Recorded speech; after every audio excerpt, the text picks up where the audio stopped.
തന്നെ സ്നേഹിക്കുന്നവർക്ക് ഒരുക്കിയിരിക്കുന്നത് കണ്ണ് കണ്ടിട്ടില്ല, ചെവി കേട്ടിട്ടില്ല, ഒരു ഹൃദയവും നിരൂപിച്ചിട്ടുമില്ല. അത്രത്തോളം ശ്രേഷ്ഠമായ കാര്യമാണ് സ്വർഗത്തിലെ ദൈവം നമുക്ക് വേണ്ടി ഒരുക്കിയിരിക്കുന്നത്. എപ്പോൾ നാം മനസ്സിലാക്കുക ആ ദൈവത്തിൻ്റെ വലിപ്പം, മഹത്വം. നമ്മുടെ സ്കൂളിൽ നമ്മൾ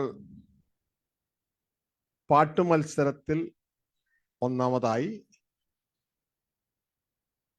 നമുക്ക് അവർ ചിലപ്പോൾ ഒരു പേനയോ ഒരു പുസ്തകമോ സമ്മാനം തരും. അവർക്ക് അതിനുള്ള കപ്പാസിറ്റിയേ ഉള്ളൂ.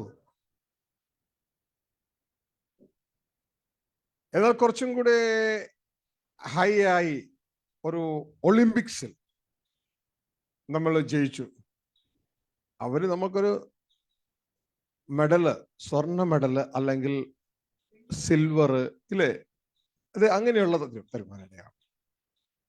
നമ്മുടെ സ്കൂളിൽ നമ്മൾ അല്ലെങ്കിൽ മറ്റുള്ള മേഖലകളിലൊക്കെ കോളേജിലൊക്കെ നമുക്ക് സിൽവറോ അല്ലെങ്കിൽ ഗോൾഡ് മെഡലോ തന്നു കഴിഞ്ഞാൽ യഥാർത്ഥത്തിൽ അത് ഗോൾഡ് മെഡൽ അല്ല, അത് കോട്ട് ചെയ്തതാണ്.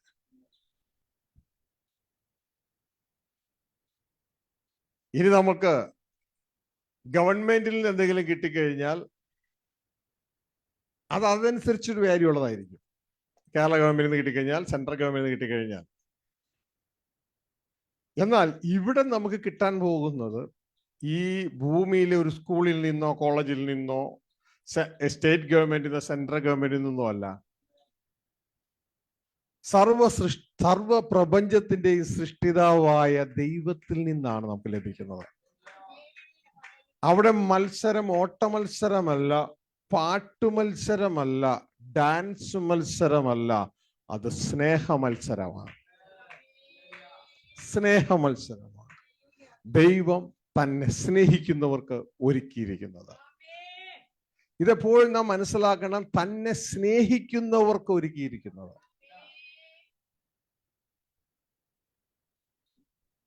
ദൈവത്തെ സ്നേഹിക്കുന്നവർക്ക്, നിർണയപ്രകാരം വിളിക്കപ്പെട്ടവർക്ക്. കണ്ടോ, സ്നേഹത്തിന്റെ ദൈവം ആഗ്രഹിക്കുന്നത് തന്നെ സ്നേഹിക്കുന്നവരെ, നിർണയപ്രകാരം വിളിക്കപ്പെട്ടവർക്ക്. സകലതും, ഇവൻ ശത്രു ഒരു തിന്മ പ്രവർത്തിച്ചാൽ പോലും സകലതും നന്മയ്ക്കായി കൂടെ വ്യാപരിക്കുന്നു. അപ്പൊ ഇത് സ്നേഹത്തിന്റെ ഒരു പരീക്ഷയാണ്. സ്നേഹത്തിന്റെ ആ അളവ് കൂടുന്തോറും ദൈവിക സമ്മാനത്തിന്റെ ആ ലെവല് മാറും, ദൈവം ഒരുക്കിയിരിക്കുന്നതിന്റെ ലെവല് മാറും. അപ്പൊ ഇത് വ്യക്തതയോടെ തിരിച്ചറിയി. ന്യൂ ക്രിയേഷൻ ഇന്നത്തെ സഭകൾക്ക് വിശ്വസിക്കുവാൻ പ്രയാസമാണ്. അതായത് ന്യൂ ക്രിയേഷനിൽ നമ്മൾ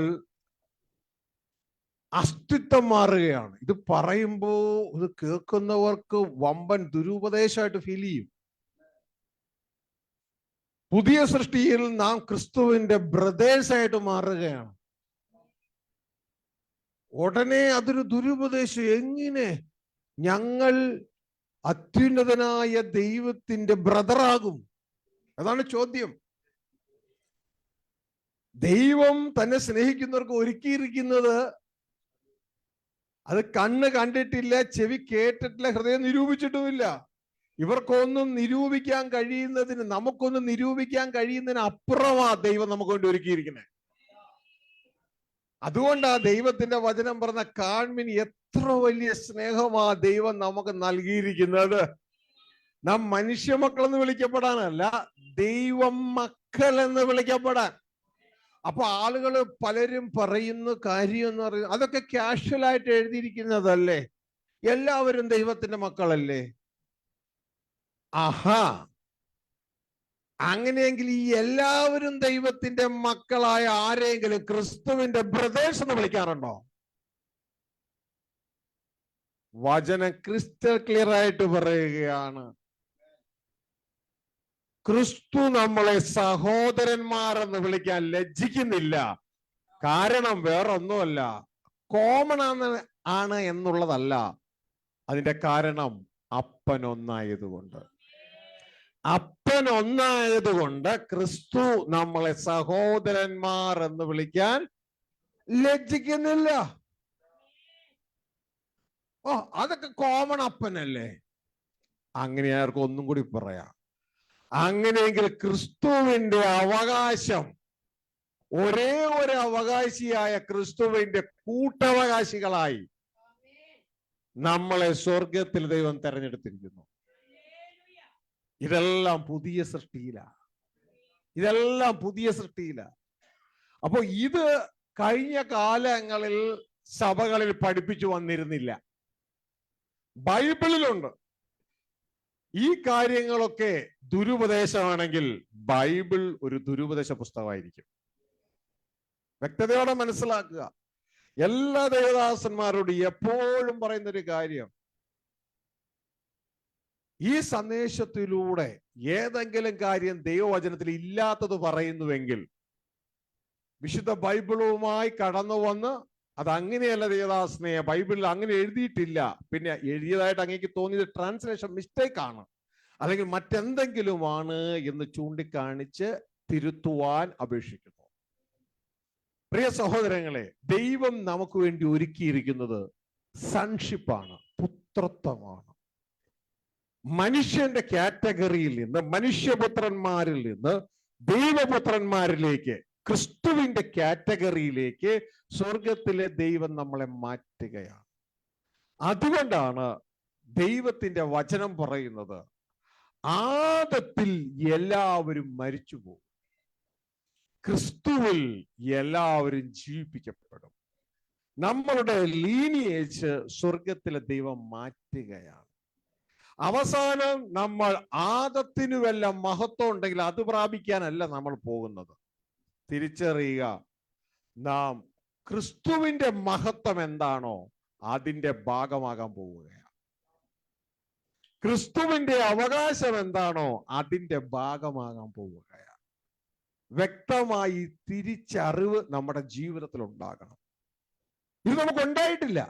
വചനത്തിലൂടെ ഇത് കാണിക്കുമ്പോൾ അതിനെതിരെ മറുത്തു വരികയല്ല ചെയ്യേണ്ടത്.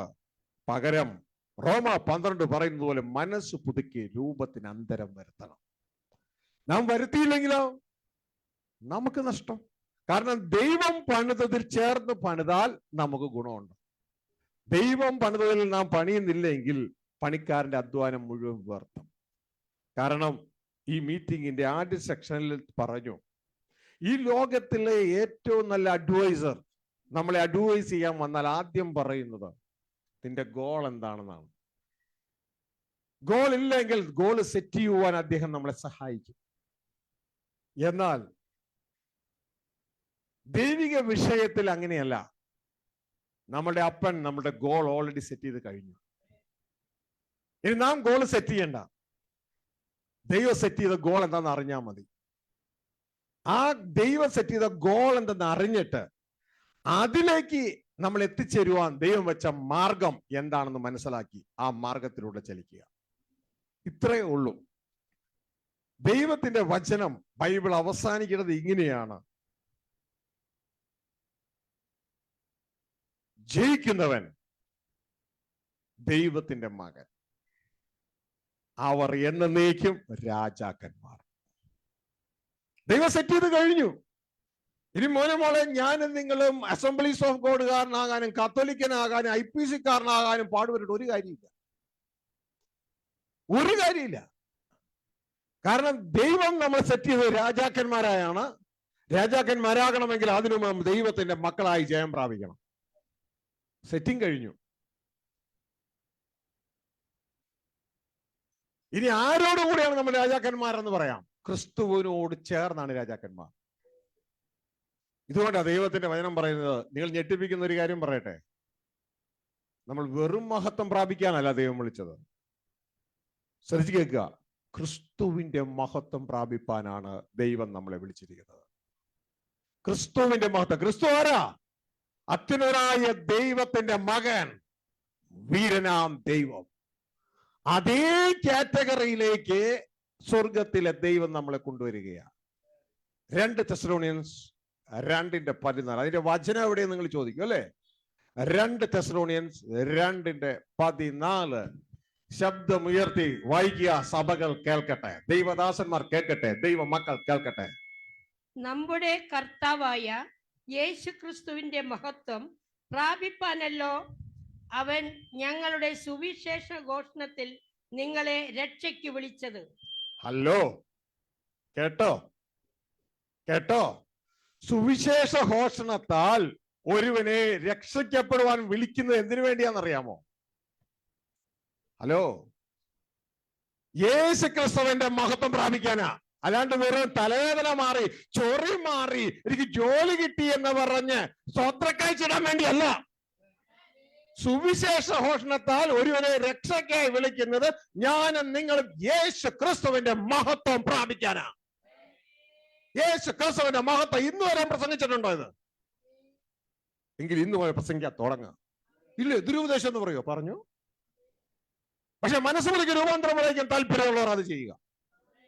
സുവിശേഷ ഘോഷണത്താൽ നമ്മളെ രക്ഷയ്ക്ക് വിളിച്ചത് നാം ക്രിസ്തുവിന്റെ മഹത്വം പ്രാപിക്കാനത്രേ.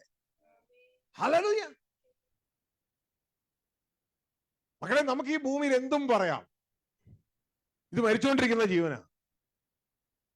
പക്ഷേ ഈ ജീവിതത്തിന്റെ അടിസ്ഥാനത്തിലാണ് നമ്മുടെ നിത്യജീവൻ വേണോ വേണ്ടേ ദൈവം തീരുമാനിക്കുന്നത്. സത്യമായിട്ട് പറയാം. ഷാജി ജോസഫെ, അങ്ങനെയല്ല ബൈബിളിൽ പറയുന്നത്. നമ്മൾ ഒരിക്കലും യേശുക്രിസ്തുവിന്റെ മഹത്വം പ്രാപിക്കുന്നത്. യേശുക്രിസ്തു അത്യുന്നതനായ ദൈവമല്ലേ? അല്ല, യേശുക്രിസ്തു അത്യുന്നതനായ ദൈവമല്ല. അത്യുന്നതനായ ദൈവത്തിന്റെ മകനാണ്. അതുകൊണ്ട് യേശുക്രിസ്തു ദൈവം തന്നെയാണ്.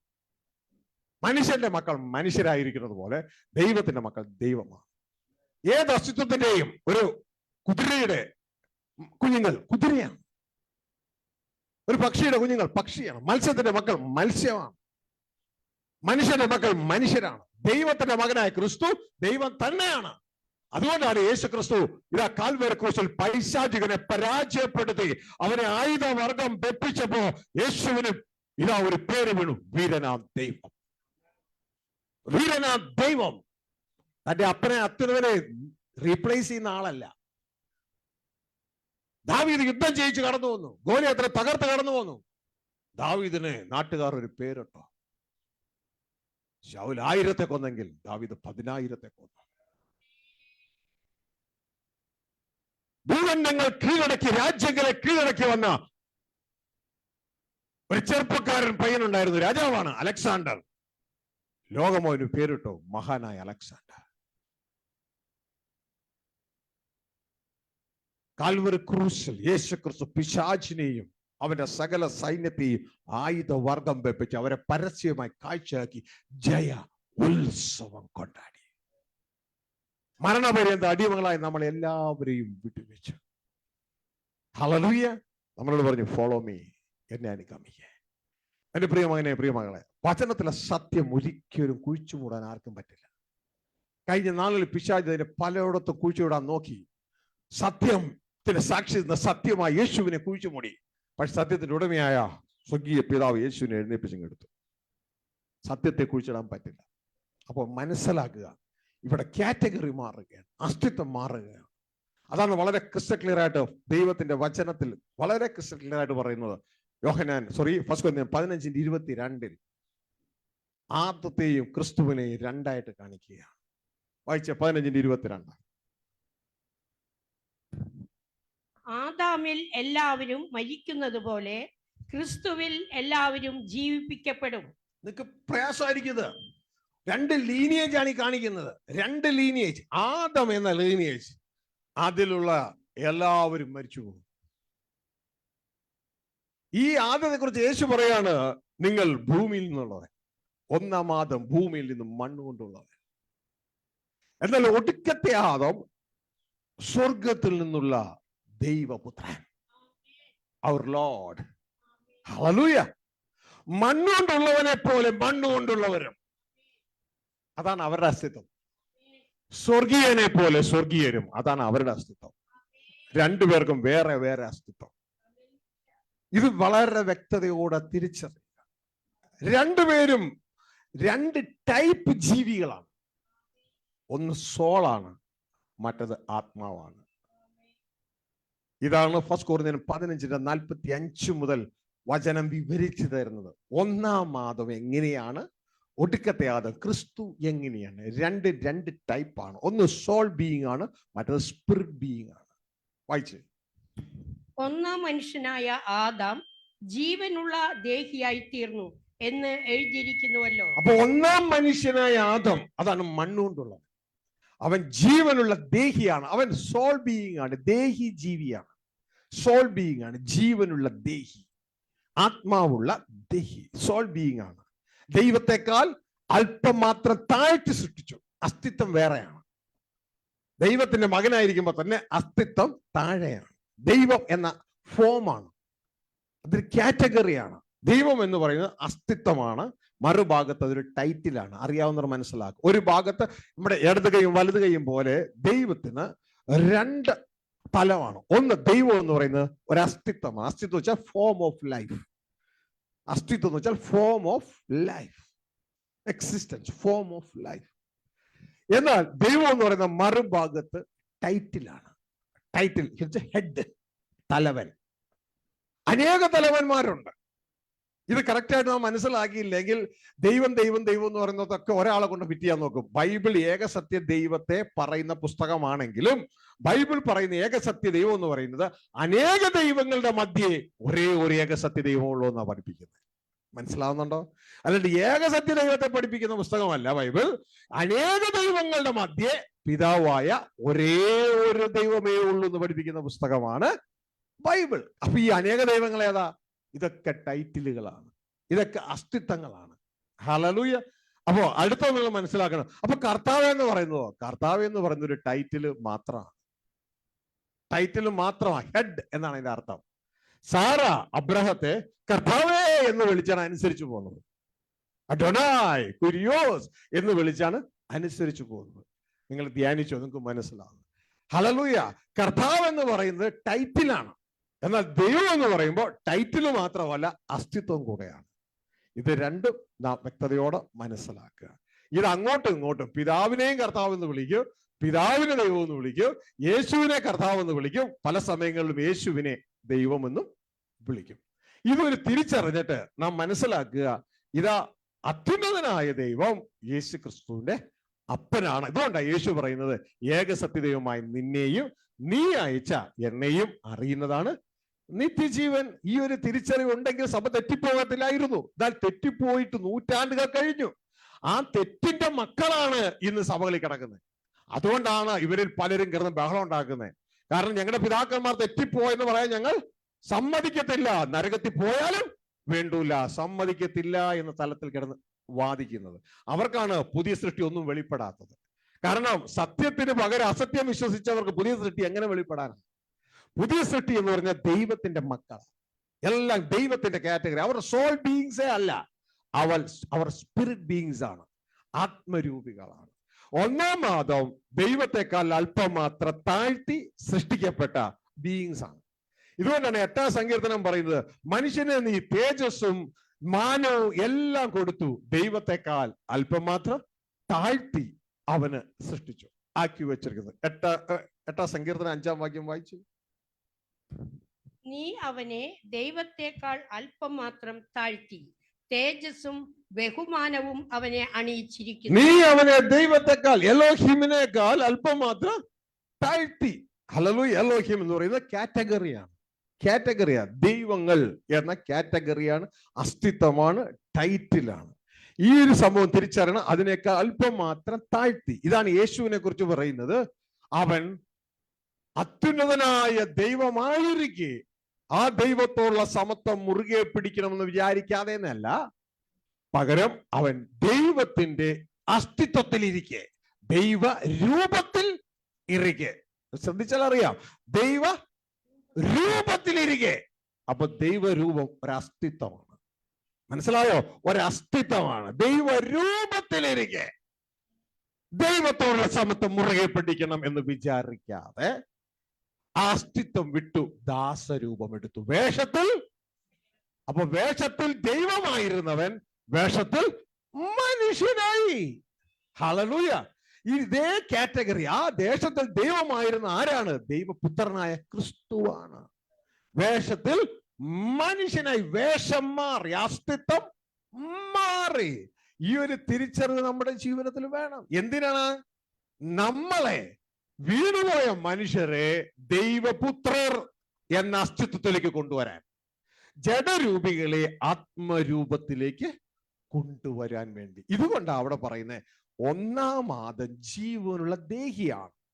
അവൻ എവിടെ നിന്നുള്ളതാണ്? അവൻ ഭൂമിയിൽ നിന്ന് ഉള്ളവനാണ്. എന്നാൽ ഒടുക്കത്തെ ആദം ക്രിസ്തു ജീവനുള്ള ദേഹിയല്ല, ജീവിപ്പിക്കുന്ന ആത്മാവാണ്. അസ്തിത്വം വേറെയാണ്, അസ്തിത്വം വേറെയാണ്, ജീവിപ്പിക്കുന്ന ആത്മാവ്. വായിച്ചു. ഒന്നാമത്തെ മനുഷ്യനായ ആദാം ജീവനുള്ള ദേഹിയായി തീർന്നു എന്ന് എഴുതിയിരിക്കുന്നുവല്ലോ. ഒടുക്കത്തെ ആദാം ജീവിപ്പിക്കുന്ന ആത്മാവായി. അതാ ശ്രദ്ധിച്ച, ഒടുക്കത്തെ ആദാം ആരായി? ജീവിപ്പിക്കുന്ന ആത്മാവ്. പറഞ്ഞ ജീവിപ്പിക്കുന്ന ആത്മാവ്. ജീവിപ്പിക്കുന്ന, എന്താ അതിന്റെ അർത്ഥം? ഒടുക്കത്തെ ആദം എ സപ്ലയർ ഓഫ് ലൈഫ്, ജീവിപ്പിക്കുന്ന ആത്മാവാ. ആദ്യത്തെ ആദത്തിന് ജീവിപ്പിക്കുന്ന സെക്ഷൻ ഇല്ല, ജീവനുണ്ട്, ആത്മാവകത്തുണ്ട്. ദൈവം ഊതി ജീവനുള്ള ദേഹിയായി തീർന്നു. പക്ഷേ ഉടനെ വന്ന് പിശാചും ഒരു ഊതി ഹവ്വയിലൂടെ, അതോടെ ആ ജീവൻ കെട്ടുംപോയി. മനസ്സിലായോ? പിശാച് വന്ന് ഹവ്വയിലൂടെ ഒരു ഊതി ആ പിശാചിനെ കയറി അനുസരിച്ചു, അതോടെ ഉള്ള ജീവൻ കെട്ടുപോയി. മനുഷ്യൻ എന്തായി മാറി? ജഡം ആയും മാറി. ഇതുകൊണ്ടാണ് ദൈവത്തിന്റെ വചനം പറയുന്നത്, എന്റെ ആത്മാവ് സദാ മനുഷ്യനിൽ വ്യാപരിക്കുകയില്ല, അവൻ വെറും ജഡം തന്നെയല്ലോ. അവൻ ജഡമായിപ്പോയി. ഇപ്പൊ ജീവനുള്ള ദേഹി എന്ന് പറഞ്ഞിട്ട് കാര്യമില്ല, അവൻ വെറും, അവന്റെ കൺട്രോൾ ജഡത്തിലേക്ക് മാറിപ്പോയി. ശരിക്കും ദൈവപുത്രന്മാരുടെ കൺട്രോൾ ജഡത്തിലും അല്ല, ദേഹിയിലും അല്ല, ആത്മാവിലാണ്. ആത്മാവ് നയിക്കപ്പെടുന്നവരാണ് ദൈവത്തിന്റെ മക്കൾ. ഈ ഒരു തിരിച്ചറിവ് നിങ്ങൾക്കുണ്ടാകണം. റോമ 8:14 ഈ പറഞ്ഞേ. ഇനി നാം വായിച്ച ഭാഗത്ത് നമുക്ക് വ്യക്തമായി കാണാം. തുറന്ന് താഴേക്ക് വായിക്കുമ്പോൾ അവിടെ പറഞ്ഞു തരുന്ന കാര്യം എന്ന് പറയുന്നത്, ഈ രണ്ട് ആദങ്ങളെയും തമ്മിൽ സെപ്പറേറ്റ് ചെയ്യുകയാണ്. അതാ നമ്മള് ഇപ്പൊ വായിച്ചത് 1 Corinthians 15:45 താഴേക്കാണ്. അതിന്റെ താഴേക്ക് വായിച്ചു. എന്നാൽ ആത്മീകമല്ല പ്രാകൃതമത്രേ ഒന്നാമത്. ആത്മീകമല്ല പ്രാകൃതമത്രേ ഒന്നാമത്തേത്. ഒന്നാമത്തെ ആദം പ്രാകൃതം, ആത്മീകമല്ല. താഴേക്ക്. ഒന്നാം മനുഷ്യൻ ആത്മീകം പിന്നത്തേതിൽ വരുന്നു. ഒന്നാം മനുഷ്യൻ ഭൂമിയിൽ നിന്ന് മണ്ണുകൊണ്ടുള്ളവൻ, രണ്ടാം മനുഷ്യൻ സ്വർഗത്തിൽ നിന്നുള്ളവൻ. ഒന്നാം മനുഷ്യൻ, നിങ്ങൾ ശ്രദ്ധിച്ച് കേൾക്കണേ, മനസ്സിലാക്കുന്നവർ മനസ്സിലാക്കി. ഒന്നാം മനുഷ്യൻ ഭൂമിയിൽ നിന്ന് മണ്ണ് കൊണ്ടുള്ളവൻ. അപ്പൊ അവന്റെ ഉത്ഭവം എവിടുന്ന? ഭൂമിയിൽ നിന്നാ, മണ്ണ് കൊണ്ടുള്ളവനാ. ഒടുക്കത്തവന്റെയോ ക്രിസ്തുവിന്റെയോ? വായിച്ചേ, ആളില് കേക്കട്ടെ. ഒന്നാം മനുഷ്യൻ ഭൂമിയിൽ നിന്നുള്ളവൻ, ഭൂമിയിൽ നിന്ന് മണ്ണ് കൊണ്ടുള്ളവൻ. രണ്ടാം മനുഷ്യൻ സ്വർഗത്തിൽ നിന്നുള്ളവൻ. രണ്ടാം ആദം സ്വർഗത്തിൽ നിന്ന് ഉള്ളവൻ. രണ്ടാം ആദം സ്വർഗത്തിൽ നിന്നുള്ളവൻ. പറഞ്ഞേ, സ്വർഗത്തിൽ നിന്നുള്ളവൻ. രണ്ടാം ആദം സ്വർഗത്തിൽ നിന്നുള്ളവൻ. ഒന്നാം ആദം ഭൂമിയിൽ നിന്ന് മണ്ണ് കൊണ്ടുള്ളവൻ. ഹല്ലേലൂയ. രണ്ട് സംഭവം മനസ്സിലായോ? രണ്ട് അസ്തിത്വം. രണ്ട് അസ്തിത്വമാ. നമ്മളെ ആരെ ആകാനാ വിളിച്ചേക്കണേ? യേശു ക്രിസ്തുവിനെ പോലെ.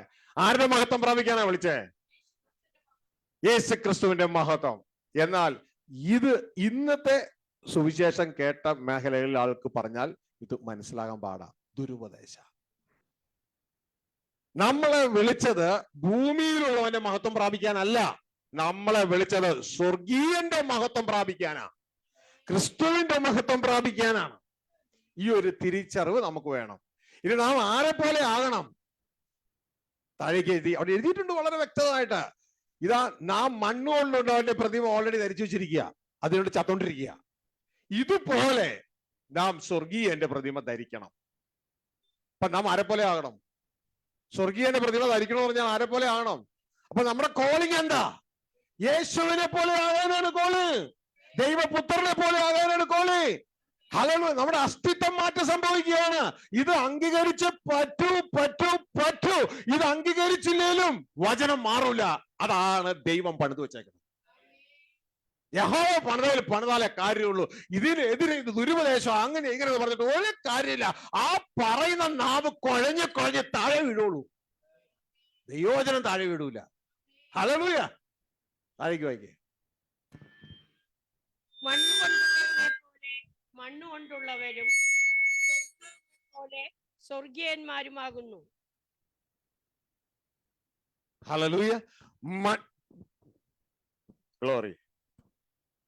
ഹല്ലേലൂയ. Glory to God. മണ്ണുകൊണ്ടുള്ളവനെ പോലെ മണ്ണുകൊണ്ടുള്ളവരും സ്വർഗീയനെ പോലെ സ്വർഗീയരുമാകുന്നു. അപ്പൊ മണ്ണുകൊണ്ടുള്ളവൻ ആരാ? ആദം. അതുപോലെയാണ് മണ്ണുകൊണ്ടുള്ളവരും. അതുപോലെയാണ് മണ്ണുകൊണ്ടുള്ളവരും. ഇപ്പൊ നമ്മളാരാ? മണ്ണുകൊണ്ടുള്ളവർ. മണ്ണുകൊണ്ടുള്ളവർ എല്ലാം മണ്ണിലേക്ക് പോവുക. ഇനി സ്വർഗീയനെ പോലെ സ്വർഗീയനാകുന്നു. ആ വീണ്ടും ജനിച്ചില്ലേ പുതിയ സൃഷ്ടിയിൽ. ആരെ പോലെയാ? ക്രിസ്തുവെ പോലെ. ഹല്ലേലൂയ. ക്രിസ്തുവെ പോലെ നമ്മൾ അങ്ങനെയാ.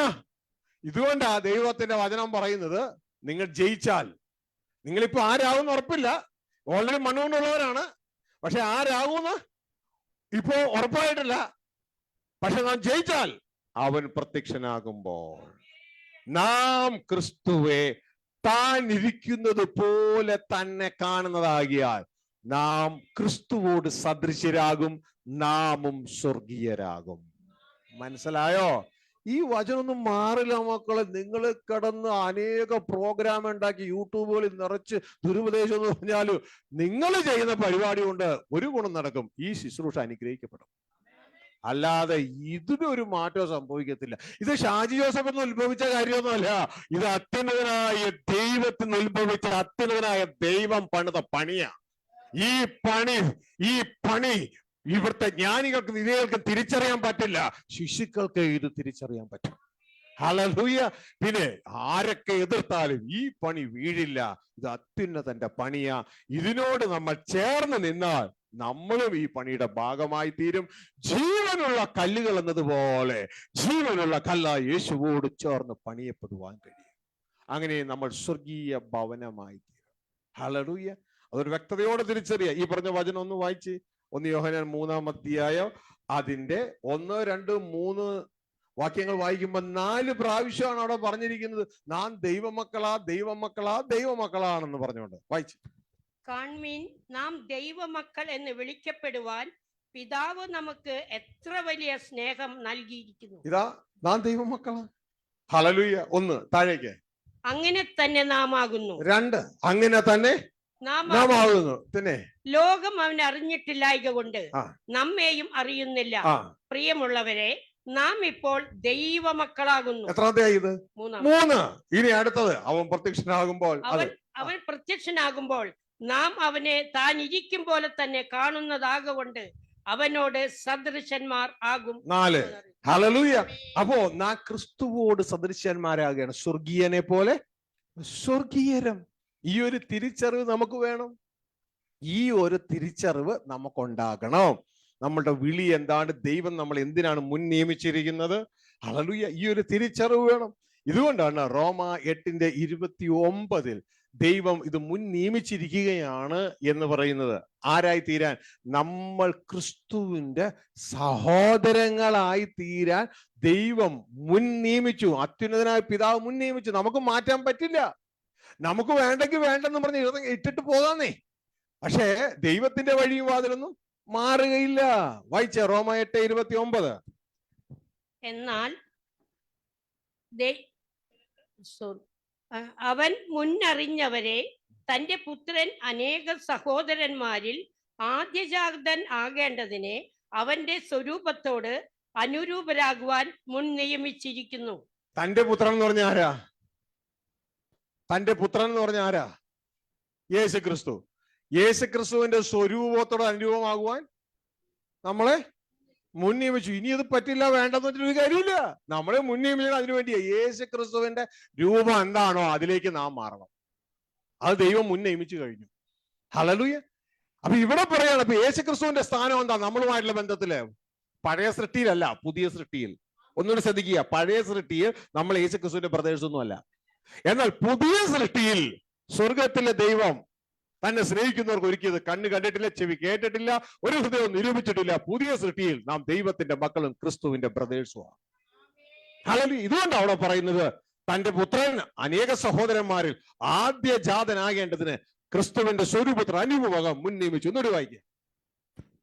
അവൻ മുന്നറിഞ്ഞവരെ തന്റെ പുത്രൻ അനേകം സഹോദരന്മാരിൽ ആദ്യജാതൻ ആകേണ്ടതിന്. അനേകം സഹോദരന്മാരിൽ ആദ്യജാതൻ. അപ്പൊ ആർക്ക് അനേക സഹോദരങ്ങളുണ്ട്? ക്രിസ്തുവിന് അനേക സഹോദരങ്ങളുണ്ട്. ഈ സഹോദരന്മാരിൽ ആരായിരിക്കണം ഏറ്റവും ആദ്യം ജനിച്ചവൻ? ക്രിസ്തു ആയിരിക്കണം. ഇതാണ് പുതിയ സൃഷ്ടിയിൽ യേശു ക്രിസ്തു ആദ്യ ഫലം. ഹല്ലേലൂയ. ആദ്യ ഫലം ക്രിസ്തു, പിന്നെ ക്രിസ്തുവിനുള്ളവർ അവന്റെ വരവിങ്കൽ. അനേക സഹോദരന്മാരിൽ ഏറ്റവും മൂത്തവൻ, ആദ്യ ഫലമായി തീരുന്ന. ഹല്ലേലൂയ. ക്രിസ്തുവിന് അനേക സഹോദരങ്ങളുണ്ട്. ദൈവം അത്യുന്നതൻ മുൻ നിയമിച്ചിരിക്കുക.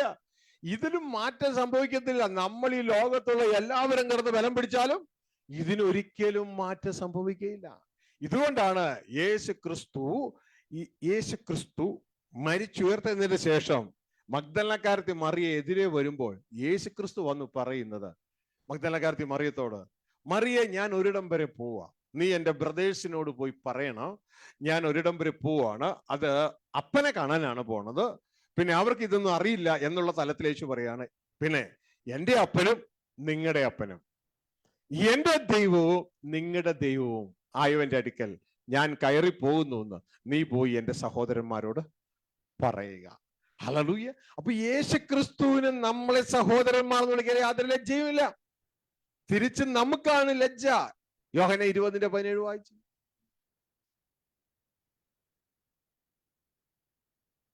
യോഹന്ന 20:17 മഗ്ദലക്കാരത്തി മറിയോട് യേശു ക്രിസ്തു കാൽവരി ക്രൂശിൽ ഉയർത്തെഴുന്നതിന്റെ ശേഷം സംസാരിക്കുന്ന രംഗം. യേശു അവളോട്, എന്നെ തുടരുത്, ഞാൻ ഇതുവരെ പിതാവിന്റെ അടുക്കൽ കയറിപ്പോയിട്ടില്ല, എങ്കിലും നീ എന്റെ സഹോദരന്മാരുടെ അടുക്കൽ ചെന്ന്. നീ എന്റെ സഹോദരന്മാരുടെ. അപ്പൊ വളരെ വ്യക്തതയോടെ പറയുന്ന, നീ എന്റെ സഹോദരന്മാരുടെ അടുക്കൽ ചെന്ന്. എന്റെ പിതാവും നിങ്ങളുടെ പിതാവും. അപ്പൊ രണ്ടുപേരുടെയും പിതാവാരാ? ഒരാളാണ്. രണ്ടുപേരുടെയും പിതാവ് ഒരാളാണ്. എന്റെ പിതാവും നിങ്ങളുടെ പിതാവ്. ഇതിന്റെ ഇടയിലാണ് ഒരു കൂട്ടം ക്രിസ്ത്യാനികൾ പറയുന്നത് യേശു തന്നെയാണ് പിതാവെന്ന്. അപ്പനും മോനും ഒരാളാണ്. അപ്പോ ഒരാളായ ഒരാളെ കാണാൻ ഒരാൾ ഭൂമിയിൽ നിന്ന് യാത്രയാവുന്നു. എന്ത് പൊട്ടത്തറ പഠിപ്പിച്ചു വിടുന്നേ. ഹല്ലേലൂയ. യേശു വ്യക്തതയോടെ പറയുകയാണ്, എന്റെ പിതാവും നിങ്ങളുടെ പിതാവും എന്റെ ദൈവവും നിങ്ങളുടെ ദൈവവും ആയവന്റെ അടുക്കിലേക്ക് ഞാൻ കയറി പോകുന്നു, നീ പോയി എന്റെ സഹോദരന്മാരോട് പറ. ഇത് മനസ്സിലാകാത്തോണ്ട് ഒരു ചർച്ചിൽ ഇത് വായിക്കുന്നില്ല. ദേവാസിനെ ഒരു ചലഞ്ച് ഇടട്ടെ, അടുത്ത ഞായറാഴ്ച ഈ വചനം പറഞ്ഞ് ചർച്ചിൽ നിന്ന് പ്രസംഗിക്കാമോ? ഞാനും വരാം. ധൈര്യമുണ്ടോ? എല്ലാ ദേവദാസും നമുക്ക് ഒരു ചലഞ്ചാ. യോഹന്ന 20:17 പറഞ്ഞ് സഭയിൽ പ്രസംഗിക്കണം, എന്നിട്ട് ജനത്തെ ആത്മാവിൽ കൊണ്ടുവരണം. പറ്റില്ലെങ്കിൽ എന്നെ വിളിക്കും, ഞാൻ വരാം. കഴിഞ്ഞ കാലങ്ങളിൽ അറിവില്ലായ്മ പഠിപ്പിച്ചു. ഇനിയും ജനത്തെ അറിവില്ലായ്മ പഠിപ്പിച്ച് അവരെ നരകത്തിൽ തള്ളിയിടാതെ അങ്ങും അവർ ഒരുമിച്ച് ദൈവരാജ്യത്തിൽ കയറാൻ നോക്കാം. ഹല്ലേലൂയ. പ്രിയ സഹോദരൻ, ഇതുകൊണ്ടാണ് ഹെബ്രായ ലേഖനം 2:11 മുതൽ പറയുന്നത്, യേശു ക്രിസ്തുവിനെ നമ്മളെ സഹോദരന്മാർ എന്ന് വിളിക്കുക യാതൊരു ലജ്ജയുമില്ല. കാരണം യേശുവിനറിയാം. ഇപ്പൊ നിങ്ങൾ വീടിന്റെ പുറത്തേക്ക് ഇറങ്ങുക, നിങ്ങളുടെ വീടിന്റെ പുറത്തേക്ക് ഇതാ നിങ്ങൾക്ക് ഇഷ്ടപ്പെട്ട ഒരു പോത്ത് അവിടെയുണ്ട്. പോത്ത് നിങ്ങൾക്ക് വാർത്തുപോത്താ. നിങ്ങൾ പോത്തിനെ എടുത്ത് നിന്നിട്ട് ബ്രദറെ എന്ന് പറയും, കെട്ടിപ്പിടിക്കോ? നിങ്ങൾക്ക് ഭയങ്കര ഇഷ്ടമാ. ബ്രദറെ എന്താ കെട്ടിപ്പിടിക്കാത്തെ? അതിന്റെ അപ്പനും നിങ്ങളുടെ അപ്പനും വേറെയാ അല്ലേ? അപ്പോഴാണ് നിങ്ങളുടെ ബ്രദറ് ഗേറ്റ് തുറന്ന് ഇങ്ങോട്ട് വരുന്നേ. അപ്പൊ കൂടെ നിൽക്കുന്ന ആളോട് പറഞ്ഞു പറയാ, അവനില്ലേ, അവൻ എന്റെ ബ്രദറാ. അത് അങ്ങനെ പറഞ്ഞേ. അവൻ രാവിലെ ഇങ്ങോട്ട് വഴക്കിട്ട് പോയതല്ലേ. ഈ പോത്താണെങ്കിൽ നിങ്ങളെ കണ്ട എപ്പോഴും അങ്ങ് കെട്ടിപ്പിടിക്കാൻ ഓടി വരും. എന്തൊരു സ്നേഹമാ. അവനൊരു സ്നേഹവും ഇല്ല. എന്നിട്ട് അവൻ ബ്രദറാണെന്ന്, ഒരു സ്നേഹമില്ലാത്തവൻ. സ്നേഹമുള്ള പോത്ത് അത് പോത്തല്ലേ, മറ്റത് ബ്രദറാകുന്നതിന് പറഞ്ഞതിന്റെ കാരണം ഞങ്ങൾ രണ്ടുപേരുടെ അപ്പൻ ഒന്നാ. പോത്തിനെ ബ്രദർ എന്ന് വിളിക്കാഞ്ഞതിന്റെ കാരണം ഞങ്ങളുടെ അപ്പൻ വേറെ, അസ്തിത്വം വേറെയാ. മനസ്സിലായോ? ഇതാണ് എബ്രായർ 2:11 എഴുതി വെച്ചിരിക്കുന്നേ. യേശു ക്രിസ്തു നമ്മളെ വിശുദ്ധീകരിക്കുന്നവൻ, നമ്മൾ വിശുദ്ധീകരിക്കപ്പെടുന്നവർ. ഇവർക്ക് രണ്ടുപേർക്കും അപ്പൻ ഒന്നായതുകൊണ്ട് യേശു ക്രിസ്തു നമ്മളെ സഹോദരന്മാരെന്ന് വിളിക്കാൻ ലജ്ജിക്കുന്നില്ല. വായിക്കേ. വിശുദ്ധീകരിക്കുന്നവനും വിശുദ്ധീകരിക്കപ്പെടുന്നവർക്കും എല്ലാം ഒരുവനല്ലോ പിതാവ്. അത് ഹേതുവായി അവൻ അവരെ സഹോദരന്മാർ എന്ന് വിളിപ്പാൻ ലജ്ജിക്കാതെ ഞാൻ നിന്റെ നാമത്തെ എന്റെ സഹോദരന്മാരോട് കീർത്തിക്കും. ശ്രദ്ധിച്ചേ, വളരെ വ്യക്തതയോടെ പറയുന്നത്. ഇതാ യേശു ക്രിസ്തുവിനെ കുറിച്ച് പറയണ. വിശുദ്ധീകരിക്കുന്നവൻ യേശു ക്രിസ്തു, വിശുദ്ധീകരിക്കപ്പെടുന്നവർ നമ്മൾ. ഇവർ രണ്ടുപേർക്കും ഒരുവനല്ലോ പിതാവ്. അപ്പനൊന്നാ. ഇത് കാരണം യേശു ക്രിസ്തു നമ്മളെ സഹോദരന്മാർ എന്ന് വിളിക്കാൻ ലജ്ജിക്കുന്നില്ല. പക്ഷെ നമുക്ക് തിരിച്ചു ലജ്ജയാ. ഇതാ നമ്മളെ പോത്തിനെ സഹോദരൻ എന്ന് വിളിക്കുന്നില്ല, നമുക്ക് ലജ്ജയാ. കാരണം അപ്പനൊന്നല്ല. പക്ഷെ യേശു നമ്മളെ സഹോദരന്മാർ എന്ന് വിളിക്കാൻ യാതൊരു ലജ്ജയില്ല. കാരണം അപ്പനൊന്നാകുന്നതുകൊണ്ട് സഹോദരന്മാർ എന്ന് വിളിക്കാൻ യാതൊരു ലജ്ജയില്ല. എന്നിട്ട് പറയാണ്, അപ്പാ നിന്റെ നാമത്തെ, വീണ്ടും പറയാണ്, എന്റെ സഹോദരന്മാരോട് ഞാൻ കീർത്തിക്കും. അപ്പൊ ഇവരാരാ? സഹോദരന്മാരാ. അപ്പോൾ തന്നെ ഈ സഹോദരന്മാരാണ്, പക്ഷെ അപ്പോൾ തന്നെ ദൈവം ക്രിസ്തുവിന് കൊടുത്ത മക്കളും കൂടെയാണ്. മനസ്സിലാവുന്നുണ്ടോ? ഇതുകൊണ്ടാണ് യേശുവിനെ നിത്യപിതാവ് എന്ന് വിളിക്കുന്നത്. ക്രിസ്തുവിന് കൊടുത്ത മക്കളും കൂടെയാ. മക്കളുള്ളവനെയാണ് പിതാവ് എന്ന് വിളിക്കുന്നത്. ആ പിതാവിന് മരണമില്ലെങ്കിൽ അവന് നിത്യപിതാവ് എന്ന് വിളിക്കും. ഇതാ രാവിലത്തെ സെക്ഷൻ നിങ്ങളോട് പറഞ്ഞത്. കേട്ടിട്ടില്ലാത്തവർ മുമ്പിലത്തെ സെക്ഷൻ പോയി കേൾക്കുക. ഹല്ലേലൂയ. താഴേക്ക് വായിച്ചു. ഞാൻ നിന്റെ നാമത്തെ എന്റെ സഹോദരന്മാരോട് കീർത്തിക്കും. സഭാമധ്യേ ഞാൻ നിന്നെ സ്തുതിക്കും എന്നും ഞാൻ അവനിൽ ആശ്രയിക്കുമെന്നും ഇതാ ഞാനും ദൈവം എനിക്ക് തന്ന മക്കളും. അപ്പൊ ദൈവം എന്ന് പറഞ്ഞ ഒരാള് വേറെ ഉണ്ട്. അത്യുന്നതനായ ദൈവം യേശുക്രിസ്തു ദൈവം തന്നെയാണ്. ഏതാ? അത്യുന്നതന്റെ മകനാണ്, ദൈവപുത്രൻ. ഹല്ലേലൂയ. അപ്പോ ഇതാ ഞാനും ദൈവം എനിക്ക് തന്ന മക്കളും. അപ്പൊ തരുന്ന ഒരാളുണ്ട്, സോഴ്സ് ഒരാളുണ്ട്. ആർക്ക്? യേശുവിന് സോഴ്സ് ഒരാളുണ്ട്. ആ സോഴ്സിനെയാണ് യേശു വിളിക്കുന്ന ഏകസത്യ ദൈവമായ സ്വർഗസ്ഥ പിതാവ്. മനസ്സിലാവുന്നുണ്ടോ? അതാണ് ദൈവങ്ങൾ. ഇതൊരു കാറ്റഗറിയാണ്, ഇതൊരു അസ്തിത്വമാണ്, അപ്പോൾ തന്നെ ഒരു ടൈറ്റിലും കൂടെയാണ്. ഈ ഒരു തിരിച്ചറിവ് നമുക്കുണ്ടാകട്ടെ. എന്നിട്ട് പറയണ, ഇതാ ഞാനും ദൈവം എനിക്ക് തന്ന മക്കൾ. പക്ഷെ മക്കൾ ഇപ്പൊ എവിടെയാ? ഭൂമിയിൽ പിശാചിനാൽ പാപം ചെയ്യപ്പെട്ട് മരണത്തിനായി പിടിക്കപ്പെട്ട് കിടക്കുക. അപ്പൊ പിന്നെ അവരെ രക്ഷിക്കണ്ടേ? അതിനെന്ത് ചെയ്യണം? താൻ വേഷം മാറണം,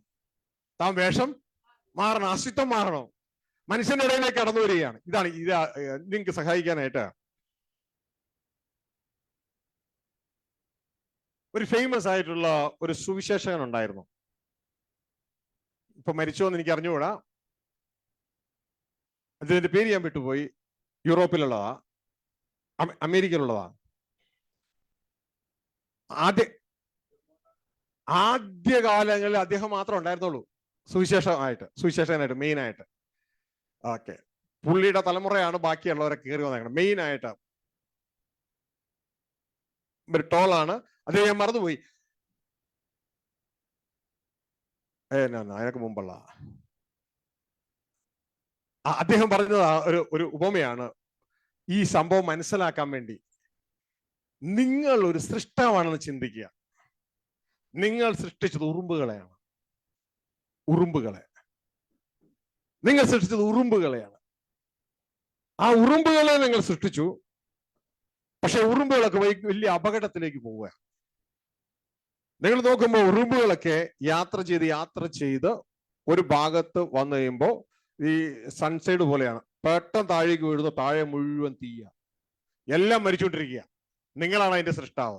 നിങ്ങൾക്ക് അത് കാണുമ്പോൾ എന്ത് തോന്നുന്നു? സന്തോഷം തോന്നുന്നു? സങ്കടം തോന്നുന്നു? നിങ്ങൾ സൃഷ്ടിച്ചതാ. നിങ്ങൾ ഉറക്കെ വിളിച്ചു പറഞ്ഞു, ഉറുമ്പുകളേ നിങ്ങൾ പോകരുത്, നിങ്ങൾ തീയിലേക്കാണ് പോകുന്നത്, വീഴരുത് എന്ന് വിളിച്ചു പറഞ്ഞു. ആ വീഴരുതെന്ന് വിളിച്ചു പറഞ്ഞു കഴിഞ്ഞപ്പോ ഉറുമ്പുകളുടെ നേതാവ്, നമുക്ക് നേതാക്കന്മാരുണ്ടല്ലോ, അവര് പറഞ്ഞു ഇടിവെട്ടി എന്നാ തോന്നുന്നതെന്ന് പറഞ്ഞു. എന്ത് ഇടിവെട്ടി? അതായത് പൗലോസിനോട് സംസാരിച്ചപ്പോ, ദൈവം സംസാരിച്ചപ്പോ അവർ ഇടിവെട്ടി എന്നൊക്കെ പറഞ്ഞിട്ടുണ്ട്. ഇടിവെട്ടി എന്നാണ് തോന്നുന്നത്. അപ്പോ ദൈവം എന്ത് ചെയ്യുന്ന അറിയാമോ? നിങ്ങളാണല്ലോ സൃഷ്ടാവ്, ഉറുമ്പുകളുടെ സൃഷ്ടാവ്. നിങ്ങളുടെ കയ്യ് സ്നേഹം കൊണ്ട് നിങ്ങൾക്ക് സഹിക്കാൻ വയ്യ, അത് പോയിരിക്കാൻ വേണ്ടി നിങ്ങൾ എന്ത് ചെയ്തറിയാമോ? നിങ്ങളുടെ കൈ അവരുടെ വഴിയുടെ വട്ടം കൊണ്ടങ്ങ് വെച്ചു. ഉറുമ്പുകള് ഉടനെ പറഞ്ഞു, ഏതൊരു എരിഹോ കോട്ട ഞങ്ങളുടെ മുമ്പ് വന്ന് നിന്നിട്ടുണ്ട്, ഉറക്കെ സ്തുതിച്ചാൽ ഇതിനെ നമുക്ക് തകർത്തിട്ട് പോകാം. അങ്ങനെ അവരെന്ത് ചെയ്തോ? ഉറക്കെ സ്തുതിച്ചുകൊണ്ട് ആ കൈയുടെ മോളിൽ കൂടി കയറി, ഇങ്ങനെ കൈയുടെ മോളിൽ കൂടി കയറി, മോളിൽ നിന്ന് താഴേക്ക് ഇറങ്ങി നേരെ വീണ്ടും തീയിലേക്ക് പോയി ചാടി. ഒരു രക്ഷയില്ല. അവസാനം നിങ്ങൾക്കൊരു മകനുണ്ടായി. ആ മകനോട് പറഞ്ഞു, നീ ഒരു കാര്യം ചെയ്യേ, നീ വേഷം മാറ. നമ്മൾ പറഞ്ഞവർക്ക് മനസ്സിലാവില്ല, നമ്മൾ ബോധിച്ചാലവർക്ക് മനസ്സിലാവില്ല. നീ ഒരു കാര്യം ചെയ്യേ, വേഷം മാറി നിന്റെ അസ്തിത്വം മാറ. മനുഷ്യനോടുള്ള സമത്വം മുറുകെ പിടിക്കേണ്ട എന്ന് നീ ചിന്തിക്കണം. അങ്ങനെ മനുഷ്യരൂപത്തിൽ ഇരിക്കുന്ന നീയെ ആ മനുഷ്യനോടുള്ള സമത്വം മുറുകെ പിടിക്കണ്ട എന്ന് വിചാരിച്ച് നീയെ വേഷത്തിൽ ഒരു ഉറുമ്പാകണം. അങ്ങനെ ഇദ്ദേഹത്തിന്റെ മകൻ, സൃഷ്ടാവ് നിങ്ങളാണല്ലോ, നിങ്ങളുടെ മകൻ അങ്ങനെ വേഷത്തിൽ ഒരു ഉറുമ്പായി, ഉറുമ്പുകളുടെ ഇടയിൽ പോയി ജനിച്ചു, ഒരു ഉറുമ്പായി. ഈ അപ്പൻ നിങ്ങളെക്കുറിച്ച്, ഉറുമ്പുകളെ കുറിച്ച് ആഗ്രഹിക്കുന്ന സന്ദേശം അവരോട് പറഞ്ഞു കൊടുത്തു. അതിന്റെ പേരാണ് സുവിശേഷം. 3.5 വർഷം നിങ്ങളായി ഉറുമ്പ് പോയി കാര്യങ്ങളെ പറഞ്ഞു കൊടുത്തു. അതാണ് സുവിശേഷം. ഇന്ന് അറിയിക്കേണ്ട സുവിശേഷം അറിയിക്കുന്നില്ല. ബൈബിൾ കോളേജിലെ സിലബസിൽ പോലും ഇല്ല യേശു പ്രസംഗിച്ച ദൈവരാജ്യ സുവിശേഷം. അതിനുശേഷം ഈ മക്കളെ രക്ഷിക്കാൻ വേണ്ടി ആ ഉറുമ്പ് അങ്ങ് മരിക്കുകയാണ്, ഈ ഉറുമ്പുകളെയൊക്കെ രക്ഷിക്കാൻ വേണ്ടി. ഇതാണ് യേശുക്രിസ്തുവിന്റെ കാൽവരി ക്രൂശിലെ ആ യാഗത്തെ മനുഷ്യന് മനസ്സിലാക്കാൻ വേണ്ടി പറഞ്ഞു കൊടുത്തത്. അതിനുശേഷം ഇതാ ഈ ഉറുമ്പുകളെ രക്ഷിച്ച് വരുന്ന കഥ വരെയാണ് അദ്ദേഹം പറഞ്ഞ് അവിടെ അവസാനിപ്പിച്ചത്. എന്നാൽ ദൈവം വീണ്ടും കഥ തുടരുകയാണ്. ഉറുമ്പുകളെ രക്ഷിച്ചിട്ട് ആരാക്കി മാറ്റാനാണ് ദൈവത്തിന്റെ ആഗ്രഹം എന്നറിയാമോ? ദൈവത്തിന്റെ ആഗ്രഹം തന്റെ പുത്രൻ, ഈ ഇറങ്ങിപ്പോയ പുത്രനില്ലേ, ആ പുത്രന്റെ സഹോദരങ്ങളാക്കി മാറ്റണം ഇതുങ്ങളെയൊക്കെ. ഈ പുത്രന്റെ കൂട്ടവകാശികളാക്കി മാറ്റണം ഇതുങ്ങളെയൊക്കെ.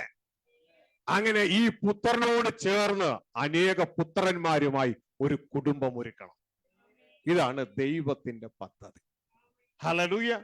ഇതുകൊണ്ടാണ് ദൈവത്തിന്റെ വചനം റോമ 8:17 പറയുന്നത്, അങ്ങനെ നാം ജയിച്ചാൽ, ആരാവോ നിശ്ചയമില്ല, ജയിച്ചാൽ നാം യേശുക്രിസ്തുവിനെ പോലെ ആയിരിക്കും, സ്വർഗീയനെ പോലെ ആയിരിക്കും. എന്നിട്ട് പറയാണ്, ആ യേശു ക്രിസ്തുവിന്റെ, നേരത്തെ യേശു മാത്രമായിരുന്നു അവകാശി, ഇപ്പോ ഒരു കുഞ്ഞേ ഉള്ളൂ. ഒരു കുഞ്ഞേ ഉള്ളെങ്കിൽ അപ്പനുള്ളതിന് മുഴുവൻ ആ കുഞ്ഞാണ് അവകാശി. എന്നാൽ അടുത്ത കുഞ്ഞു വന്നാലോ കൂട്ടവകാശമായി. ദൈവത്തിന്റെ വചനം ഹെബ്രായ ലേഖനം 1:1-2-3 വാക്യങ്ങൾ വായിക്കുമ്പോ യേശു ക്രിസ്തു ഏക അവകാശിയാണ്. എന്നാൽ റോമ 8:17 വരുമ്പോ യേശുവിന്റെ അവകാശം യേശു പങ്കിടുകയാണ്. യേശു ക്രിസ്തു ഓണർ അല്ല, യേശു ക്രിസ്തു അവകാശിയാണ്. വായിക്കേ, എന്നെ വിശ്വസിക്കരുത്, നിങ്ങളുടെ കയ്യിലുള്ള ബൈബിൾ വിശ്വസിക്കണം. വായിക്കേ, ഹെബ്രായ ലേഖനം 1:1-2. ദൈവം പണ്ട് ഭാഗമായിട്ടും വിവിധമായിട്ടും പ്രവാചകന്മാർ മുഖാന്തരം പിതാക്കന്മാരോട് അരുളി ചെയ്തിട്ട് ഈ അന്ത്യകാലത്ത് പുത്രൻ മുഖാന്തരം നമ്മോട് അരുളി ചെയ്തിരിക്കുന്നു. അവനെ താൻ സകലത്തിനും അവകാശിയാക്കി വെച്ചു. അപ്പൊ പുത്രനെ അപ്പൻ ആരാക്കി വെച്ചു? അവകാശം. അപ്പൊ യേശുക്രിസ്തു ആരാ? ഓണറാണോ അവകാശിയാണോ? അവകാശിയാ. ബൈബിള് പറയുന്നതിന് അപ്പുറം ഇപ്പുറം ഒന്നുമില്ല. സ്വർഗസ്ഥ പിതാവാണ് സകലത്തിന്റെയും ഓണർ. എങ്ങനെ ഒരു വചനം തെളിയിക്കാമല്ലോ?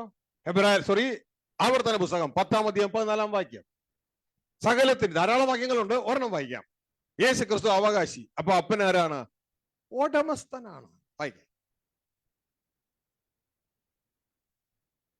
ആവർത്തനം 10:14. ഇതാ സ്വർഗവും സ്വർഗാതി സ്വർഗവും ഭൂമിയും അതിലുള്ളതൊക്കെയും നിന്റെ ദൈവമായ യഹോവയ്ക്കുള്ളവയാകുന്നു. അപ്പോ ആരാണ് ഉടമസ്ഥൻ? അപ്പൻ, യഹോവയാൻ ദൈവം. സ്വർഗവും ഭൂമിയും സമസ്തവും നിന്റെ ദൈവമായ യഹോവയ്ക്കുള്ളവയാകുന്നു.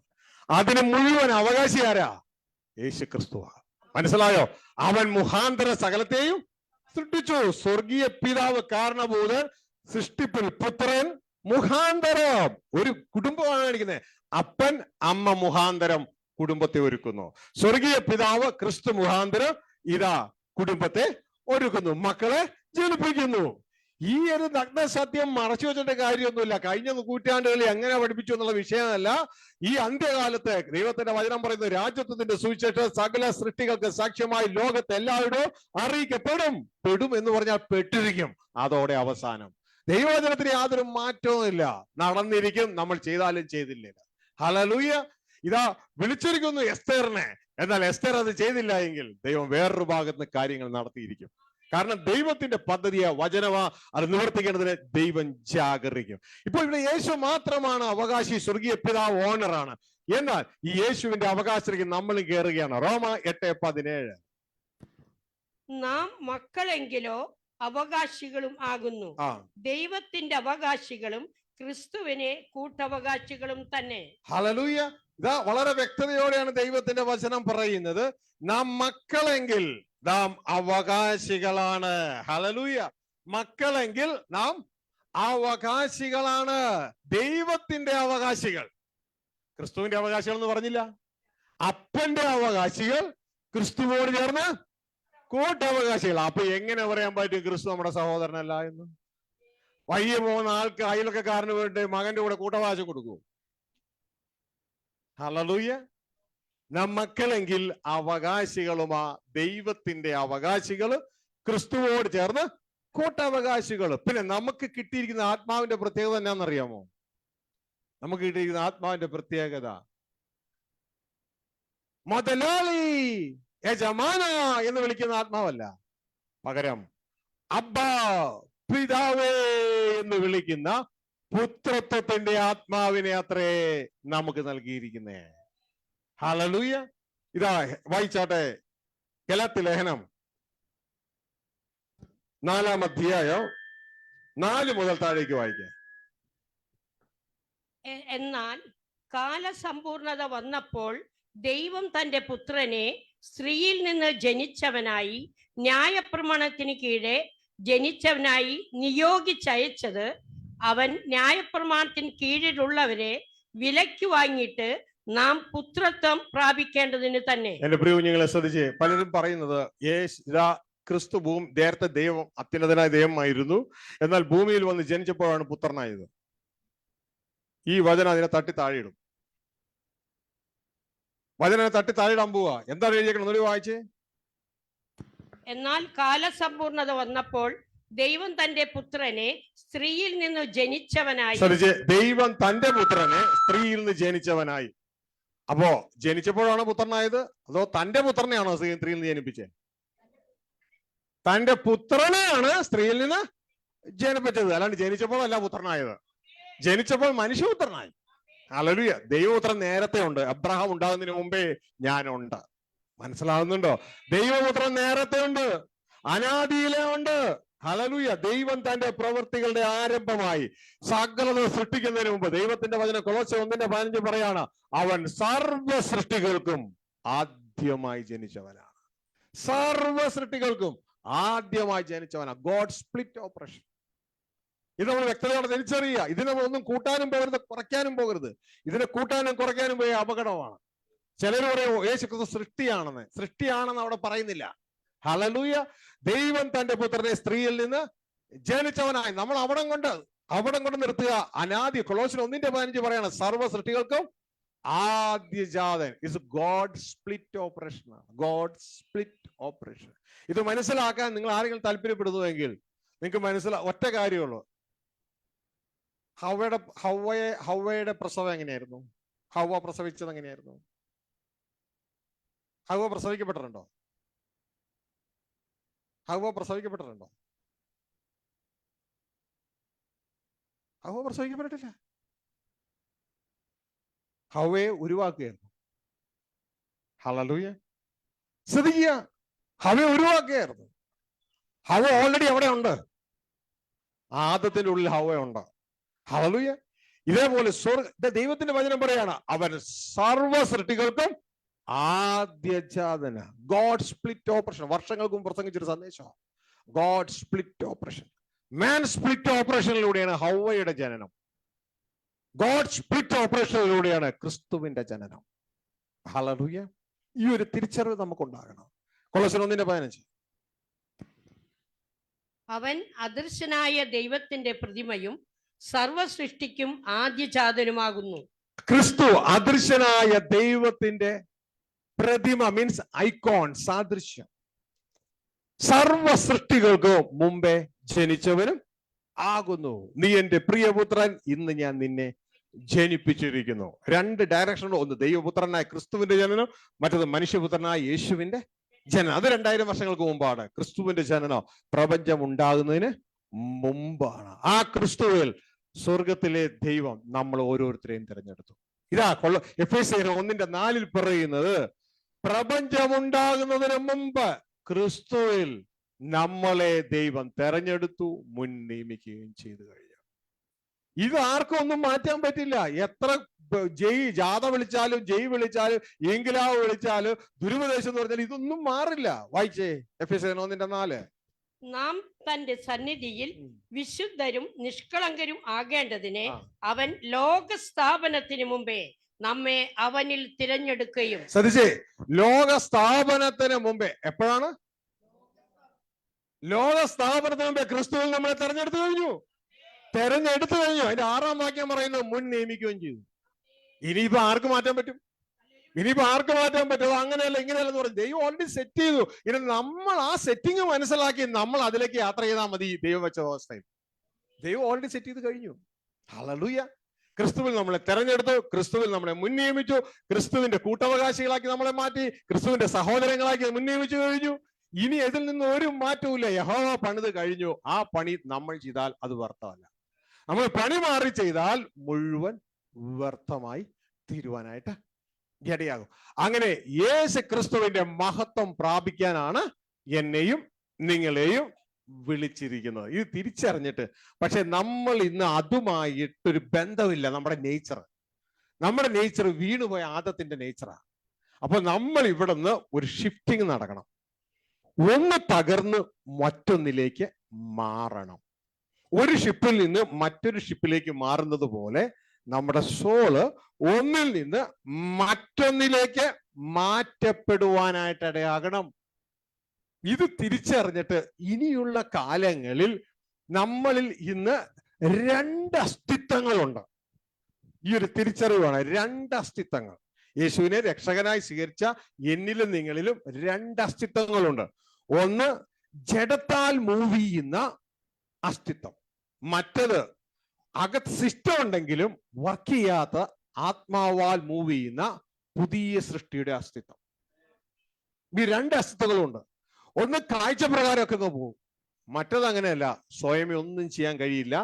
കാറ്റ് എവിടെ നിന്ന് വരുന്നു, എങ്ങോട്ടേക്ക് പോകുന്നു എന്ന് അറിയാൻ പാടില്ലാത്തതുപോലെ ആത്മാവാൽ നയിക്കപ്പെടുന്ന മറ്റൊരു അസ്തിത്വം. അത് നമ്മുടെ ഉള്ളിൽ എസ്റ്റാബ്ലിഷ് ഉണ്ടെങ്കിൽ പോലും അത് നമ്മുടെ ഉള്ളിൽ പ്രവർത്തനരഹിതമാണ്. എന്നാൽ അതിനെ നമ്മൾ ഇനി പ്രവർത്തിപ്പിക്കണം. പഴയതിനെ നാം ഡേ ബൈ ഡേ ഒതുക്കണം, പുതിയതിനെ പ്രവർത്തിപ്പിക്കണം. അങ്ങനെ പഴയതിനെ ഒതുക്കുകയും പുതിയതിനെ പ്രവർത്തിപ്പിക്കുകയും ചെയ്യുമ്പോൾ നമ്മൾ ജയം പ്രാപിക്കാനിടയാകും. ഇതുകൊണ്ട് നേരത്തെ പറഞ്ഞ നിങ്ങൾ ആരായി തീരുമെന്ന് ഇതുവരെയും നിശ്ചയമായിട്ടില്ല. പക്ഷേ അവൻ പ്രത്യക്ഷനാകുമ്പോൾ നാം അവനെ താൻ ഇരിക്കും പോലെ തന്നെ കാണുന്നതായാൽ അവനോട് സദൃശ്യനാകും. അപ്പൊ 2 അസ്തിത്വങ്ങളുടെ ഒരു കോമ്പിനേഷനാണ് നമ്മൾ. പുറമേ ഉള്ള അസ്തിത്വമുണ്ട്, അത് നാൾ തോറും മരിച്ചുകൊണ്ടിരിക്കുന്നു, ദ്രവിച്ചുകൊണ്ടിരിക്കുന്നു. അകമയുള്ളൊരു അസ്തിത്വമുണ്ട്, ഇത് നാൾ തോറും വളരണം. മറ്റത് അങ്ങനെയല്ല, ദ്രവിച്ചുകൊണ്ടേയിരിക്കും. നമ്മൾ ഒന്നും ചെയ്യണ്ട, ദ്രവിച്ചുകൊണ്ടേയിരിക്കും. അകമയുള്ളത് ചുമ്മാ ഒന്നും വളരില്ല, അത് വളരണം. നമ്മൾ ചേർന്ന് പ്രവർത്തിച്ചാലേ വളരൂ, അല്ലെങ്കിൽ വളരൂല. ഹല്ലേലൂയ. 2 കൊരിന്ത്യർ 4-ാം അധ്യായം 18-ാം വാക്യം വായിച്ചു. 16 മുതൽ വായിച്ചോളൂ. 4:16 മുതൽ. അതുകൊണ്ട് ഞങ്ങൾ അധൈര്യപ്പെടാതെ ഞങ്ങളുടെ പുറമേയുള്ള മനുഷ്യൻ ക്ഷയിച്ചു പോകുന്നെങ്കിലും ഞങ്ങളുടെ അകമേയുള്ളവൻ നാൾക്കുനാൾ പുതുക്കം പ്രാപിക്കുന്നു. ശ്രദ്ധിച്ചേ, മനസ്സിലായോ? നമ്മൾ രണ്ട് അസ്തിത്വത്തിന്റെ കോമ്പിനേഷൻ. പുറമേ ഒരു മനുഷ്യനുണ്ട്, ഇവനാണ് ആദത്തിലുള്ള മനുഷ്യൻ. നാൾക്ക് നാൾ അവൻ മരണത്തിന്റെ കീഴിലാണ്, നാൾക്ക് നാൾ ദ്രവിച്ചുകൊണ്ടേയിരിക്കുകയാണ്. അപ്പോൾ തന്നെ അകമേ ഒരാളെ ആയി കഴിഞ്ഞു. അതാണ് ക്രിസ്തുവിനാൽ ജനിക്കപ്പെട്ട ദൈവപുത്രൻ. അവൻ നാൾക്ക് നാൾ പുതുക്കം പ്രാപിച്ചുകൊണ്ടേയിരിക്കുന്നു. ഇത് നമ്മൾ സഹകരിക്കാതെ നടക്കില്ല. ഇതുകൊണ്ട് നമ്മൾ പറഞ്ഞാൽ നിങ്ങൾ മനസ്സ് പുതുക്കി രൂപം അന്തരം വരണോ. നാൾക്ക് നാൾ അവൻ പുതുക്കം പ്രാപിച്ചുകൊണ്ടേ ഇരിക്കുന്നു. അപ്പൊ ഒരാൾ ദ്രവിക്കുന്നു. അവൻ ദ്രവിക്കുക എന്ന് പറഞ്ഞാൽ ശരീരം മാത്രമേ ദ്രവിക്കുന്നുള്ളൂ, അവന്റെ സോള് ദ്രവിക്കുന്നില്ല. സോള് ഓരോ നിമിഷം കറക്റ്റായി കൊണ്ടിരിക്കുക. ഹല്ലേലൂയ. എന്നാൽ ഈ സോളിനെ, ആ ജഡത്തിന്റെ ചിന്തകൾ തട്ടിക്കളഞ്ഞിട്ട് ആ സോളിനെ ആത്മാവിലേക്ക് പ്രവേശിപ്പിക്കണം, പുതിയതിലേക്ക് പ്രവേശിപ്പിക്കണം. ഇന്ന് സോള് പഴയതിൽ കിടക്കുക. ആ പഴയതിനെ ഉപേക്ഷിക്കണം. പഴയതിനെ ഉപേക്ഷിച്ച് സോള് പുതിയതിലേക്ക് കടക്കണം. ഇതാണ് വിശുദ്ധ പൗലോസ് അപ്പോസ്തലൻ പറയുന്നത്. ഒന്ന് ഞാൻ ചെയ്യുന്നു, പിൻപിലുള്ളതിനെ മറന്ന് മുൻപിലുള്ളതിനെ ലക്ഷ്യമാക്കി ക്രിസ്തയേശുവിൽ ദൈവത്തിന്റെ പരമവിളിയുടെ വിരുദിനായി ലാക്കിലേക്ക് ഓടുന്നു. അപ്പോ ഈ ഒരു സംഭവം നമ്മൾ തിരിച്ചറിയാനായിട്ട് ഇടയാകണം. ഫിലിപ്പിയ ലേഖനം എടുത്ത് 3-ാം അധ്യായം അതിന്റെ 14-ാം വാക്യം. ഒന്ന് ഞാൻ ചെയ്യുന്നു, പിമ്പിലുള്ളത് മറന്നും മുമ്പിലുള്ളതിനെ ആഞ്ഞുകൊണ്ട് ക്രിസ്തു യേശുവിൽ ദൈവത്തിന്റെ പരമവിളിയുടെ വിരുദ്ധനായി ലാക്കിലേക്ക് ഓടുന്നു. അപ്പൊ ഒരു വിരുദ്ധമുണ്ട്, ഒരു സമ്മാനമുണ്ട്. അത് ക്രിസ്തുവിൽ അവസാനിക്കുന്നില്ല, ക്രിസ്തുവിൽ ആരംഭിക്കുക. ക്രിസ്തു യേശുവിൽ ദൈവത്തിന്റെ പരമവിളിയുടെ വിരുദ്ധനായി ലാക്കിലേക്ക് ഓടുകയാണ്. അപ്പൊ ഈ ഒരു തിരിച്ചറിവ് പ്രിയ സഹോദരങ്ങളെ നമ്മുടെ ജീവിതത്തിൽ ഉണ്ടാകണം. ഒന്നും വിടണം. മരണമുള്ളതിനെ നാം വിടണം, മരണമില്ലാത്തതിലേക്ക് കയറണം. ഹല്ലേലൂയ. നിത്യം നിലനിൽക്കുന്നതിലേക്ക് കയറണം. പുതിയ സൃഷ്ടിയിലേക്ക് നമ്മുടെ സോള് പ്രവേശിക്കണം. അങ്ങനെയാണ് രക്ഷപ്പെടുന്നത്. ഇതാണ് ഒരു വിവാഹം പോലെ കർത്താവിന്റെ വചനത്തിൽ കാണിച്ചിരിക്കുന്നത്. ഭാര്യ തന്റെ വീട് വിടുകയാണ്, ഭർത്താവിന്റെ വീട്ടിലേക്ക് കയറുകയാണ്. ഇതാണ് സോള്. ഒരു ഫീമെയിൽ നേച്ചറാണ് ബൈബിൾ കാണിക്കുന്നത്. സോള് അവളുടേതായ എല്ലാ ജഡിക ഭാഗങ്ങളും വിട്ടിട്ട് ഭർത്താവിങ്കിലേക്ക്, ആത്മാവിനെയാണ് കാണിക്കുന്നത്. ആത്മാവിലേക്ക് ദേഹി ചേരുകയാണ്. അങ്ങനെ ചേരുന്നതിനെയാണ് വിവാഹം എന്ന് പറയുന്നത്. ആത്മാവും ദേഹിയും കൂടെ ഒന്നായി ഒരാത്മാവായി മാറും. ക്രിസ്തുവോട് ചേർന്ന് ക്രിസ്തുവുമായി ഏക ആത്മാവായി മാറുന്നു. മനസ്സിലായോ? അനേക പുഴകൾ നമ്മുടെ നാട്ടിലെ പുഴ പോയി സമുദ്രത്തിൽ ചെന്ന് വീഴുന്നു. അങ്ങനെ പുഴ സമുദ്രത്തിൽ ചെന്ന് വീഴുമ്പോൾ ഏതെങ്കിലും സമുദ്രം ഇതുവരെ പുഴയായിട്ടുണ്ടോ? ഇല്ല. ഇതേപോലെ അനേക ദേഹികൾ, നമ്മളെല്ലാം അനേകർ ക്രിസ്തുവോട് ചേരുമ്പോൾ എല്ലാ ദേഹികളും ഒരാത്മാവായി മാറും. എല്ലാ ദേഹികളും ഒരു ആത്മാവായി മാറാം. ഇത് നമ്മൾ തിരിച്ചറിയണം. ആദത്തിൽ നമ്മളെല്ലാവരും പലരായി മാറുന്നുവെങ്കിൽ ക്രിസ്തുവിൽ നമ്മളെല്ലാം കൂടെ ഒന്നായി മാറാം. ഇത് നമ്മുടെ സ്ട്രക്ചറാണ്. ദൈവം അനുവദിക്കുക അടുത്ത സന്ദേശം നമുക്കത് പഠിക്കാം. അപ്പോ പ്രിയ സഹോദരങ്ങളെ, നമ്മുടെ സ്ട്രക്ചർ മനസ്സിലാക്കുമ്പോൾ ഒരൊറ്റ ബോഡിയായി സ്വർഗത്തിലെ ദൈവം നമ്മളെ വിളിച്ചിരിക്കുക, ഒരൊറ്റ ബോഡിയായി. ഹല്ലേലൂയ. കൊലോസ്യ ലേഖനം 3:15 വായിച്ച്. നമ്മുടെ ഇനിയുള്ള വിളി എങ്ങനെയാണെന്നാണ്? ഒറ്റയായിട്ട് നമ്മളെ വിളിച്ചിരിക്കുന്നത്, ഒറ്റയായിട്ട്, ഒരൊറ്റ ബോഡിയായിട്ട്. വായിക്കാം. ക്രിസ്തുവിന്റെ സമാധാനം നിങ്ങളുടെ ഹൃദയങ്ങളിൽ വാഴട്ടെ, അതിനല്ലോ നിങ്ങൾ ഏക ശരീരമായി വിളിക്കപ്പെട്ടിരിക്കുന്നത്. അപ്പൊ എത്ര ശരീരമായിട്ടാണ് വിളിക്കപ്പെട്ടെ? One spirit body. ഇന്ന് നമ്മൾ അനേക ഫിസിക്കൽ ബോഡികളാണ്, അല്ലേ? എന്നാൽ ഇവയെല്ലാം ഏക ശരീരമായി, ഏക ആത്മാവ്. ഇന്ന് നമുക്ക് പ്രയോറിറ്റി ജഡമാ, അല്ലെ? ഈ ഭൂമിയിൽ മണ്ണുകൊണ്ടുള്ള. അടുത്ത ഫേസിൽ നമ്മുടെ പ്രയോറിറ്റി ആത്മാവാണ്. ഹല്ലേലൂയ. ഏക ആത്മാവിലാണ് വിളിച്ചിരിക്കുന്നത്, ഏക ശരീരമായാ വിളിച്ചിരിക്കുന്നത്. ആദത്തിൽ നമ്മൾ പലരാ, പക്ഷെ ക്രിസ്തുവിലേക്ക് വരുമ്പോ ഒറ്റ വൺ ബോഡി സിസ്റ്റമാണ്. ആ സിസ്റ്റം നമ്മൾ പഠിക്കണം, മനസ്സിലാക്കണം. ഹല്ലേലൂയ. One body system. അപ്പൊ പ്രിയ സഹോദരങ്ങളെ, റോമലേഖനം 12:5 ഇത് വീണ്ടും റിപ്പീറ്റ് ചെയ്യുന്നുണ്ട്. 12:5 വന്നേ.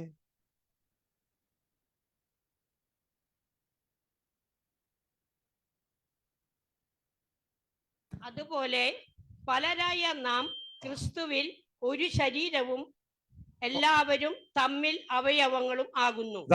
ശ്രദ്ധിച്ചേ, പലരായ നാം. എവിടെയാ പലര്? ആദത്തിൽ പലരാണ് നാം, ക്രിസ്തുവിൽ ഒറ്റ ശരീരമാണ്, തമ്മിൽ അവയവങ്ങളും ആണ്. അപ്പൊ ഈ ഒരു തിരിച്ചറിവ് നമ്മുടെ ജീവിതത്തിൽ ഉണ്ടാകണം. പലരായ നാം ക്രിസ്തുവിൽ വൺ ബോഡിയാണ്. ആ ഒരു ചിത്രം നിങ്ങൾ കണ്ടുകൊണ്ട് നമ്മൾ പ്രാർത്ഥിച്ച് അവസാനിപ്പിക്കാൻ പോവാണ്. ആ പലരായ നാം ക്രിസ്തുവിൽ ഒരൊറ്റ ബോഡിയായിട്ട് മാറ്റപ്പെടുകയാണ്. Oh father, we thank U.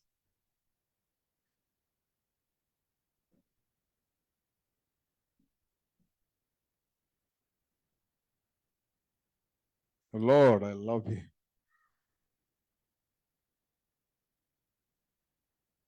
നിങ്ങൾ ഈ പറയുമ്പോൾ വാക്യങ്ങളൊക്കെ നോട്ട് ചെയ്തിടണം കേട്ടോ. വാക്യം കൂടാതെ ഒന്നും വിശ്വസിക്കരുത്.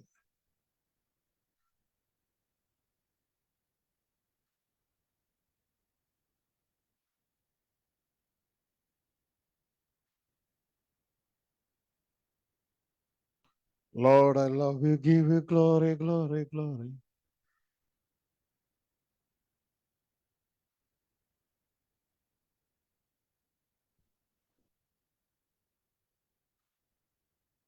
ഇതൊരു വൺ ബോഡി സിസ്റ്റമാണ്. ക്ലിയർ ആണോ? പുറകിലിരിക്കുന്നവർക്ക് മനസ്സിലാവുന്നുണ്ടോ? ഒരു വൺ ബോഡി സിസ്റ്റമാണ്. അടുത്ത സന്ദേശത്തിൽ നമുക്ക് കൂടുതൽ എക്സ്പ്ലെയിൻ ചെയ്യാം. ഇത് മനസ്സിലാക്കണം. കാരണം പലരായ നമ്മളെ ക്രിസ്തുവിൽ ഒരു ശരീരമായാണ് വിളിച്ചിരിക്കുന്നത്, ഒരൊറ്റ ബോഡി ആയിട്ടാണ് വിളിച്ചിരിക്കുന്നത്. അപ്പോ നിങ്ങൾക്ക് ഇവിടെ ഒരു താഴെ ഭൂമി കാണാം. സ്ക്രീനിൽ നോക്കുമ്പോൾ താഴെ ഭൂമി, ഇതാ മുകളിൽ പുതിയ യെരൂശലേം, ഹെവൻ. ഇനി ഇതിന്റെ ഇടയിൽ ക്രിസ്തുവിനെ കാണാം. അതാ ക്രിസ്തുവാണ് നിൽക്കുന്നത്, ക്രിസ്തുവിന്റെ തല. ഇതാ ഈ ക്രിസ്തുവിന്റെ ബോഡി ഉണ്ട്. ഈ ബോഡിയുടെ ഉള്ളിൽ ധാരാളം ആളുകളുണ്ട്. ഇതാണ് ബോഡി ഓഫ് ക്രൈസ്റ്റ് എന്ന് പറയുന്നത്. ക്രിസ്തുവിന്റെ സഭ എന്ന് പറയുന്നത് ബോഡി ഓഫ് ക്രൈസ്റ്റ്. ഇതാ യഥാർത്ഥത്തിൽ ഒറിജിനൽ ക്രിസ്തുവിനെ രക്ഷകനായി സ്വീകരിച്ച എല്ലാവരും ഇതിന്റെ ഉള്ളിൽ ഉണ്ട്. ഇപ്പൊ നിങ്ങൾക്ക് പരിചയത്തിൽ ഇപ്പൊ എന്റെ തല കണ്ടോ? അതേ ഇരിക്കണുണ്ട്, ഞാൻ ഇരിക്കണുണ്ട്. നിങ്ങൾക്ക് കാണാം, ശ്രദ്ധിച്ചു നോക്കി കാണാം. എന്നെയാണ് കണ്ടോ? എന്റെ തലയാ. ഇപ്പൊ തൃശ്ശൂർക്കാരെ ആരെങ്കിലും ഇതിൽ വേണമെന്നുണ്ടെങ്കിൽ ഇവിടെ ഒരാൾ ഇതായിരിക്കണം. ഇയാളറിയോ? ഒന്ന് ശ്രദ്ധിച്ചു നോക്കിയേ, ആരാ? മോസസ് പാസ്റ്റർ ആയിരിക്കണേ കണ്ടാ. അപ്പോ ഇതാ അങ്ങനെ ഓരോരുത്തരും ഇതിനുള്ളുണ്ട്. അത് ഒറിജിനലി നിങ്ങൾ യേശു കർത്താവിനെ രക്ഷകനായി സ്വീകരിച്ചിട്ടുണ്ടെങ്കിൽ നിങ്ങൾ അതിന്റെ ഉള്ളിലുണ്ട്, ബോഡി ഓഫ് ക്രൈസ്റ്റിലുണ്ട്. ഇത് ഒരൊറ്റ ബോഡിയാ. ഈ പ്രാവശ്യം നിങ്ങൾ മുഴുവൻ നിങ്ങൾ ധ്യാനിക്കുക. ഒറ്റ ബോഡിയാണ്. ഇനി ഈ ബോഡിയുടെ തല എന്ന് പറയുന്ന ക്രിസ്തുവാണ്. മനസ്സിലായോ? അതാണ് നമ്മുടെ തല ക്രിസ്തു എന്ന് പറയുന്നത്. ഇനി അടുത്തത് അവിടെ കൊണ്ട് അവസാനിക്കുന്നില്ല. ക്രിസ്തുവിന്റെ തലയുണ്ട്. ക്രിസ്തുവിന്റെ തലയാണ് ദൈവം, അത്യുന്നതനായ സ്വർഗസ്ഥ പിതാവ്. അതാണ് ക്രിസ്തുവിന്റെ മുകളിൽ വേറൊരു തല കൂടി ഇരിക്കുന്നുണ്ട്, ഗോഡ്, അത്യുന്നതനായ സ്വർഗസ്ഥ പിതാവ്. അപ്പോ ഇനി പുതിയ സൃഷ്ടിയിൽ നമ്മുടെ സ്ട്രക്ചർ ഇത് തിരിച്ചറിയണം. അവയവങ്ങൾ, നമ്മൾ പുതിയ സൃഷ്ടിയിൽ എല്ലാം ദൈവത്തിന്റെ അവയവങ്ങളാണ്. ദൈവത്തിന്റെ അവയവങ്ങൾ. ക്രിസ്തു പുതിയ സൃഷ്ടിയിൽ ദൈവത്തിന്റെ ബോഡിയാ. അത്യുന്നതനായ ദൈവം തലയാണ്. നമ്മുടെ തല എന്തൊക്കെ കാര്യങ്ങൾ ചെയ്യുന്നു അല്ലേ? എന്തൊക്കെ കാര്യങ്ങൾ ചെയ്യുന്നു? ഇതാ ആ അങ്കിളിന്റെ കൈ ബൈബിൾ പിടിച്ചേക്കണുണ്ടോ? ശരിക്കും പറഞ്ഞാൽ അങ്കിളല്ലേ ബൈബിൾ പിടിച്ചേക്കണേ? അങ്കിൾ എന്ത് മുഖാന്തര ബൈബിൾ പിടിച്ചേ? കൈ മുഖാന്തര ബൈബിൾ പിടിച്ചേ. ഇതേ സിസ്റ്റമാണ്. തല ബോഡി മുഖാന്തരം പ്രവർത്തിക്കും. സ്വർഗീയ പിതാവ് ക്രിസ്തു മുഖാന്തരം പ്രവർത്തിക്കും. ക്രിസ്തുവാണ് ശരീരം, സ്വർഗീയ പിതാവാണ് തല. ഇനി നമ്മളുമായിട്ട് ബന്ധപ്പെട്ട് വരുമ്പോൾ നമ്മൾ ക്രിസ്തുവിന്റെ ശരീരമാണ്, ക്രിസ്തു നമ്മുടെ തലയാണ്. സ്വർഗീയ പിതാവുമായി ബന്ധപ്പെട്ട് വരുമ്പോൾ ക്രിസ്തുവും നമ്മളെല്ലാം ദൈവത്തിന്റെ ശരീരമാണ്. മനസ്സിലാവുന്നുണ്ടോ? ഇങ്ങനെ ദൈവം ചിന്തിക്കുന്നു, ക്രിസ്തുവിന് അത് ലഭിക്കുന്നു. ക്രിസ്തു ശരീരമാണല്ലോ, ശരീരത്തിൽ നിന്ന് കിട്ടുന്നു. ശരീരം തന്റെ അവയവങ്ങൾ ഉപയോഗിച്ച് അത് പ്രവർത്തിക്കുന്നു. എല്ലാം കൂടി ഒറ്റ വർക്കിംഗ് ബോഡി. ഇതിനെയാണ് ദൈവരാജ്യം എന്ന് പറയുന്നത്. ദൈവത്തിന്റെ തലയിൽ നിന്ന് ചിന്ത തുടങ്ങുന്നു. ഇതുകൊണ്ടാണ് ക്രിസ്തു പറയുന്നത്, എനിക്ക് സ്വയം ഒന്നും ചെയ്യാൻ കഴിയത്തില്ല.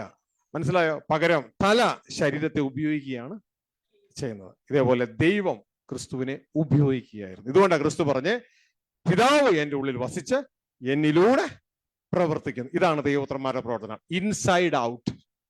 ഹല്ലേലൂയ. വീണുപോയ മനുഷ്യപുത്രന്മാർ അങ്ങനെയല്ല, ഔട്ട്സൈഡ് ഇൻ. പുറമേ നിന്ന് അകമേ പ്രവർത്തിക്കുന്നത്. രണ്ടും രണ്ട് തലമാ. ഈ ജ്ഞാനത്തോട് ഒത്തുപോകാൻ പറ്റുമോ ഇന്നത്തെ സഭയ്ക്ക്? പകരം ഇന്നത്തെ സഭകൾ പറയുന്നത് ആരാധിക്കുക, നിനക്ക് കിട്ടും, സ്തുതിക്കുക, നിനക്ക് കിട്ടും എന്ന് പറഞ്ഞ് ഈ ഭൂമിയിൽ എന്ത് കിട്ടിയിട്ടും കാര്യമില്ല എൻ്റെ മക്കളെ. വേണ്ടെന്നല്ല, ഇവിടം കൊണ്ടതെല്ലാം തീരും. ഹല്ലേലൂയ. നമുക്ക് എന്താ വേണ്ടത് നമ്മുടെ അപ്പനെ അറിയാം. സമയാസമയങ്ങളിൽ നമുക്കത് എത്തിച്ച് തന്ന് ഇരിക്കും. ഹല്ലേലൂയ. നമുക്ക് റൈറ്റ് ടൈമിന് ആകാശത്തിന്റെ രൂപം മാറുന്നു, മഴ തരുന്നു, സമയസമയങ്ങൾ വെയിൽ തരുന്നു, മഞ്ഞ് തരുന്നു. ഇതെല്ലാം തരുന്ന ദൈവം. ആരെങ്കിലും പ്രാർത്ഥിച്ചോ ഇതൊക്കെ ചെയ്യണമെന്ന്? ഇല്ലല്ലോ. ദൈവം ചെയ്യല്ലേ? നമുക്ക് വേണ്ടതൊക്കെ ദൈവം ഓൾറെഡി ഒരുക്കിയിട്ടുണ്ട്.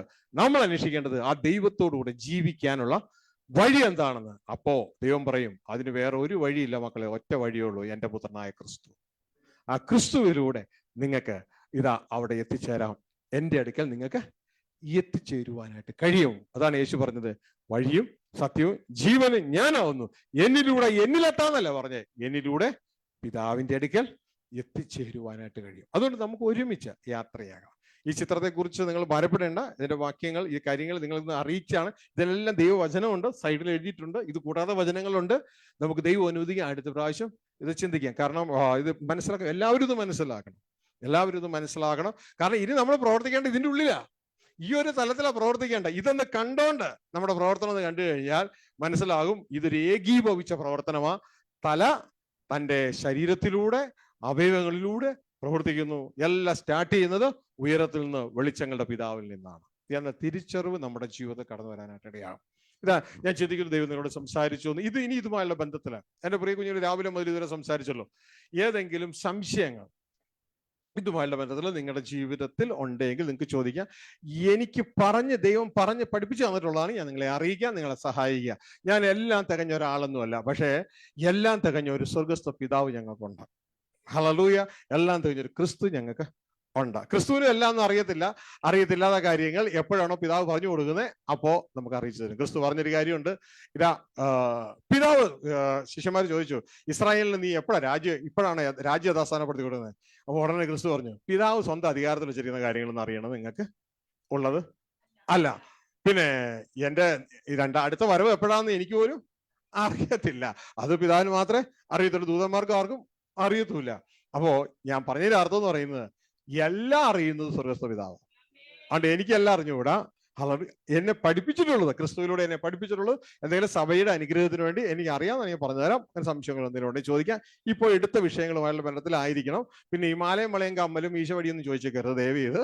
അതൊന്നും എന്റെ വിഷയങ്ങളെ അല്ല. ഓക്കെ.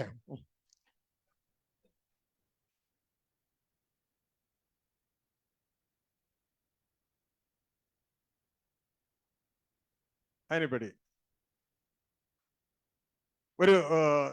ചില സഹോദരങ്ങളുടെ ഒരു ആഗ്രഹം ഉണ്ടായിരുന്നു. മീറ്റിംഗ് കഴിയുമ്പോൾ ഒരല്പസമയം ആർക്കെങ്കിലും എന്തെങ്കിലും ഇതുമായിട്ട് ബന്ധപ്പെട്ട് ചോദിക്കാൻ എന്തെങ്കിലും സംശയങ്ങളുണ്ടെങ്കിൽ ചോദിക്കും. അപ്പോൾ അവരത് ഹെൽപ്പ് ചെയ്യാനായിട്ട് ചിലപ്പോൾ ഈ പറഞ്ഞുകൊണ്ടിരിക്കുമ്പോൾ അകത്ത് എന്തെങ്കിലും സംശയം കിടക്കുന്നുണ്ടാവുക.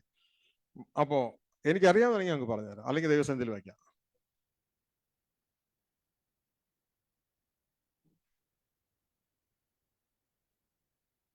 സഹോദരങ്ങളെ കേൾക്കുന്ന നിങ്ങൾക്കും താഴെ കമൻ്റായിട്ട് സംശയങ്ങൾ ചോദിക്കാം.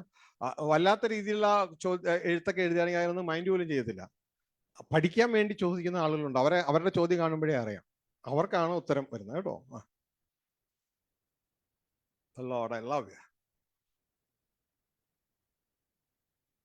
അപ്പൊ നിങ്ങളെല്ലാം ഗുഡ് സ്റ്റുഡൻസ് ആണെന്ന് മനസ്സിലായി. എല്ലാം പറഞ്ഞത് എല്ലാവർക്കും മനസ്സിലായെന്ന് ചിന്തിക്കുന്നു. ഓക്കെ. ദൈവം നിങ്ങളെ എവരെയും സഹായിക്കട്ടെ, കൂട്ടായിരിക്കട്ടെ. നമുക്ക് എഴുന്നേക്കാൻ ദിവസത്തിൽ പ്രാർത്ഥിക്കാം. Oh father, we thank you, give you glory. കേട്ട വചനത്തിന്റെ മുമ്പാകെ നമുക്ക് നമ്മളെ തന്നെ ദൈവകാര്യങ്ങൾ സമർപ്പിക്കാം. ഇനി പ്രാർത്ഥിച്ചു കഴിഞ്ഞിട്ട് ഇനി എന്തെങ്കിലും സംശയങ്ങളോ കാര്യങ്ങളോ ഉണ്ടെങ്കിൽ നിങ്ങൾക്ക് ചോദിക്കാവുന്നതേ ഉള്ളൂ.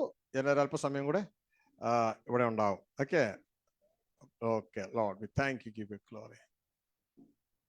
ഞങ്ങളുടെ സ്വർഗസ്ഥ പിതാവേ, അങ്ങൽ ഒരുക്കപ്പെട്ട ഈ നല്ല സമയത്തിനായി നന്ദിയോടെ സ്തോത്രം. ഈ ദേശത്ത് അങ്ങയുടെ തിരുവചനം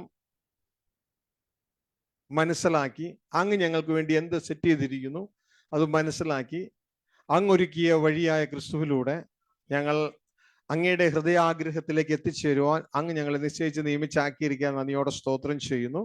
ഈ മക്കളെ ഏവരെയും അങ്ങയുടെ കരങ്ങളിൽ ഏൽപ്പിക്കുകയാണ്.